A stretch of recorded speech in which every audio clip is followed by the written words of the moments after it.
हर हर महादेव सीजल की 150 डेज की target study में आपका स्वागत है। ये है आपका डे 83। उम्मीद कर रही हूँ आप पहले के सारे टारगेट कंप्लीट कर रहे हैं और अच्छे से हर चीज़ का एनालिसिस करके चल रहे हैं। अपनी छोटी प्यारी तिलस्मी नोटबुक को अपने साथ बरकरार रखा है, आपने बना रखा है। बात करते हैं आज हम टारगेट की। प्रॉफिट लॉस एंड डिस्काउंट हमारा चल रहा है। सारी थ्योरी तो हमने कंप्लीट कर ली आरपी सर के साथ में, आपने अपने पसंद के टीचर के साथ की होगी। 18 से 23 वाले 5 साल के हमने सीजीएल, सीएचएसएल, सीपीयूएमटीएस में पूछे गए क्वेश्चंस भी किए हैं। इसके बाद में डिसऑर्डर सेलर की हमने क्लास कंप्लीट कर ली, क्योंकि ना प्रॉफिट लॉस एंड डिस्काउंट से ये कंसेप्ट ऐसा है जिससे बहुत क्वेश्चन आते ही आते हैं और हम अक्सर कंफ्यूज हो जाते हैं।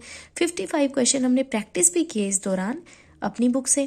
आज आपको क्या करना है, सीजीएल 2024 मैथ्स यानी कि टाइप वाइज 2023 टीयर 1 में जो आपसे क्वेश्चंस पूछे गए थे, 78 क्वेश्चन आए थे प्रॉफिट लॉस एंड डिस्काउंट के टीयर 1 में, तो वो आपको करनी है टीचर के साथ में। आरबी सर की क्लास है 2 घंटे 32 मिनट की।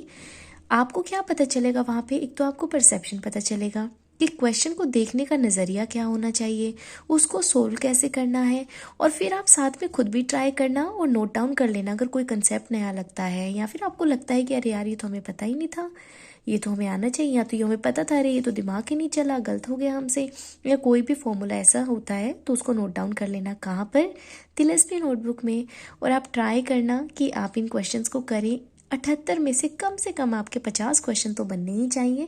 तो मुझे ज़रूर बताना कि दीदी 78 में से तो हमारे इतने क्वेश्चन हो गए। बाकी आप सब बहुत अच्छा कर रहे हैं, आपके नंबर भी मैं देखती हूँ, आप काफ़ी अच्छा कर रहे हैं नंबर के हिसाब से भी। फुल पेपर में मैंने आपके मार्क्स देखे, मैथ्स में जितने आने चाहिए आपके उतने आ रहे हैं, जो कि बहुत अच्छी बात है। 2.5 घंटे में आपका मैथ्स वाला टारगेट पूरा हो जाएगा। 2 दिन में ये चैप्टर आपका कंप्लीट होने वाला है। अभी हम टेस्ट देंगे और कुछ चीज़ें और करनी है वो हम करेंगे, फिर हम नया चैप्टर स्टार्ट कर लेंगे। लगभग हमारा अर्थमेटिक पूरा हो गया है। रीजनिंग में SSC reasoning PYP mock test series में 27, 28, 29 और 30 वाला सेक्शनल टेस्ट आपको करना है। 100 क्वेश्चन, एनालिसिस, नोटबुक, सब चीज़ें आपको करनी है, नोट डाउन करना। देखिए धीरे धीरे अब आप 30 टेस्ट में आए हैं ना, तो आपको रियलाइज़ होगा कि आपको एनालिसिस करने में बहुत कम समय लग रहा है, प्लस आपको नोट डाउन भी कम करना पड़ रहा है तिलस्मी नोटबुक में। और जैसे जैसे और टेस्ट देंगे ना, फिर आपको रियलाइज़ होगा अरे यार ये तो वैसे दिमाग नहीं चला था, ये तो मुझे आता है। तो वो वाला आपका एटीट्यूड आ जाएगा। आपको ये भी पता चलने लग जाए ये करूँ ना करूँ, छोड़ूँ, बाद में आऊँ, बाद में नहीं करना है। सब आपको चीज़ें धीरे धीरे समझ आएंगी। अभी बस आप खुद को एक्सप्लोर करें, टेस्ट को दें, कोशिश किया करें कि आप थोड़ा एक एक क्वेश्चन पे समय ज़्यादा बर्बाद ना करें। वो बस थोड़ी सी कोशिश किया करें। हो सकता है आप इतना सोच के भी समय बर्बाद कर ही देंगे, क्योंकि अभी आप नए नए से हो ना, तो धीरे धीरे जैसे प्रैक्टिस हो जाएगी तब आपका सही हो जाएगा। मैंने रीजनिंग के कम से कम 12,000 14,000 के आसपास क्वेश्चंस प्रैक्टिस किए थे, और मैं बहुत ज़्यादा रीजनिंग की प्रैक्टिस करती थी। रीजनिंग तो मेरे लिए जो एक है ना, आप समझ लो कि सारे सेक्शन में वरदान था। रीजनिंग में बहुत अच्छे नंबर आ जाते थे मेरे। रीजनिंग में आपको प्रैक्टिस चाहिए होती है, वो हम कर रहे हैं। 1.5 घंटा आपको यहाँ लगेगा। इंग्लिश में कॉम्प्रिहेंशन के नाम पे तो हम निमिषा मैम का एडिटोरियल कर रहे हैं, 16 जनवरी वाला आप करना। वो cab, grammar, skimming, art of skimming, आपको ना चीज़ें देखना, कैसे आपको कॉम्प्रिहेंशन को अप्रोच करना है, कैसे एक पैसेज को पढ़ना है, वो सब चीज़ें आपको समझ में आएंगी, तो इसको कंटिन्यू रखना। साथ ही हमने वोकैब में रानी मैम के साथ में शुरुआत कर दी, A to Z वोकैब वाली ना। 1 घंटे 52 मिनट की क्लास है, कंप्लीट करना है इसको। आज बची हुई क्लास को कंप्लीट कर देना। ए अल्फ़ाबेट वाली है। और एक नोटबुक आपने बनाई होगी, मैंने आपको कल भी समझाया था, तो उस नोटबुक में आप नोट डाउन कर लेना इसको। तिलस्मी नोटबुक से अलग नोटबुक बनाना वो कैब के लिए, क्योंकि A to Z हम रानी मैम के साथ में करेंगे। यहाँ पर आपको ट्रिक भी पता चलेंगे, सेंटेंस में यूज़ कैसा करना है वो भी पता चलेगा। 10 one word substitution, 10 idiom phrases करना। शीट या अपनी बुक में नोट डाउन कर लेना। साथ ही सेक्शनल टेस्ट आपको देना है 23 वाले में, 13 और 14 नंबर का। 50 क्वेश्चन एनालिसिस के साथ में करना। एक पेपर दे के एनालिसिस किया करो, फिर दूसरा किया करो। ऐसा ना हो कि दोनों कर ले, अरे यार छोड़ो ना, क्या फ़र्क पड़ता है, 6-6 मिनट में दोनों पेपर कर देते हैं, बाद में एनालिसिस कर लेंगे आराम से लेट के। ऐसा मत करना। एक छोटा स्टडी टेबल रखो अपने पास। मैंने आपको अपना टेबल दिखा रखा है, बेड टेबल जैसा भी होता है।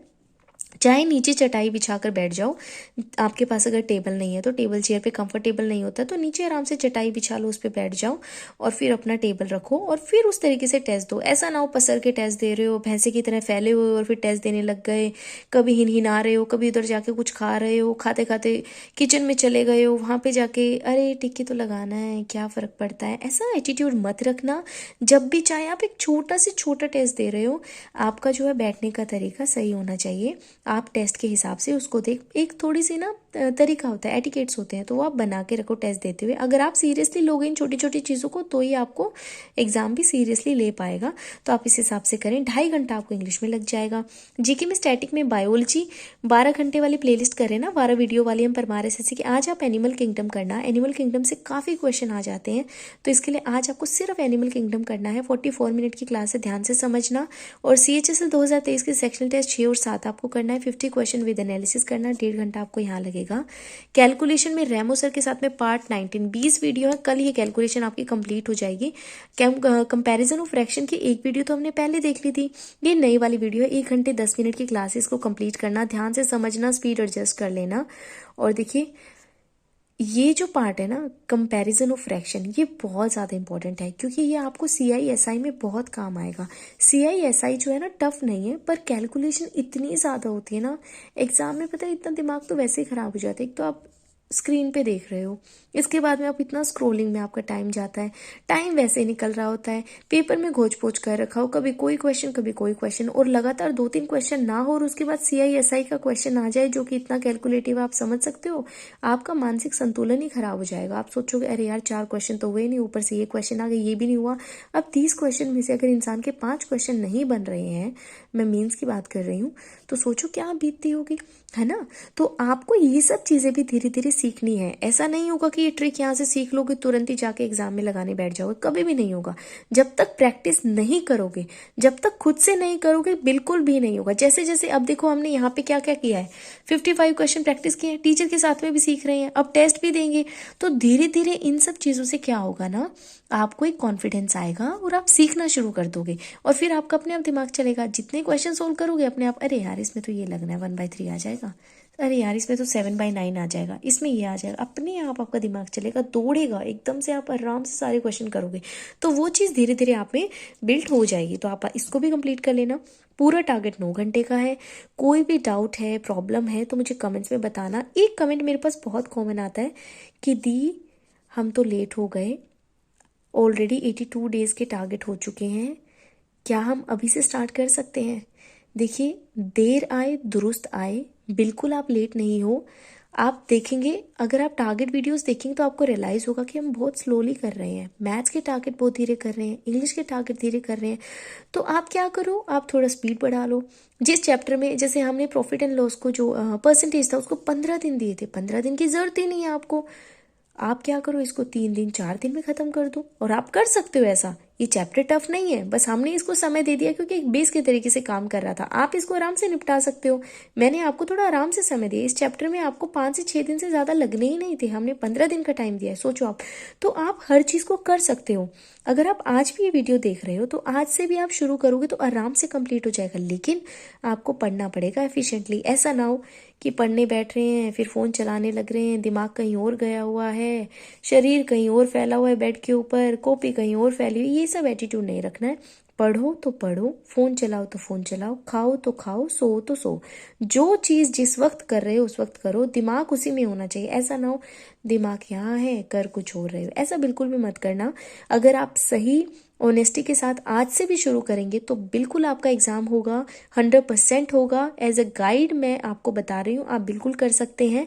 अगर फिर भी आपको कोई डाउट है कि दी हमें तो ऐसा डाउट है, तो आप मुझे कमेंट्स में बताओ, मैं ज़रूर जवाब दूंगी। देर सवेर ही सही आपका आंसर आपको ज़रूर मिलेगा। बाकी कोई भी प्रॉब्लम है तो मुझे कमेंट्स में बताना। अपना ध्यान रखना अच्छे से। और आप बहुत अच्छा कर रहे हैं, मैं आपके नंबर देखती हूँ, कुछ कुछ बच्चे तो बहुत ही एक्सेप्शनल नंबर लेकर आ रहे हैं, 47.5, 50, 45। रीजनिंग में तो ऑलमोस्ट सबके बहुत अच्छे नंबर है, 40+ लगभग सबके नंबर है। किसी किसी के थोड़े कम हो भी जाते तो मुझे पता है वो आप सिली मिस्टेक से कर रहे हो। इंग्लिश में भी काफ़ी अच्छा है, कॉम्प्रीहेंशन वगैरह का है ना, वो सिली मिस्टेक से हो जाता है, आई अंडरस्टैंड।